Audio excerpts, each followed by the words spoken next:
Sang Guru wis dawuh anggone nglakoni ilmu jaya kawijayan wis ora ana kang godhang nganti buntas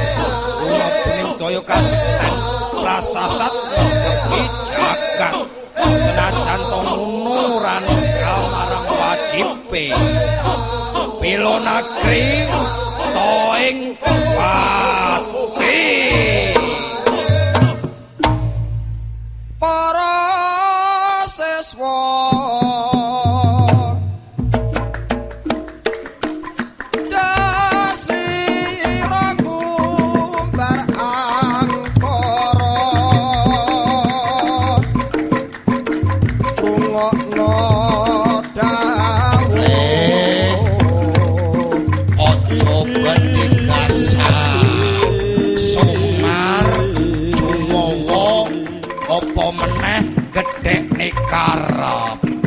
dina kang becik iki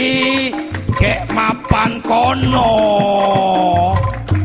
piyuh ora ndelomokane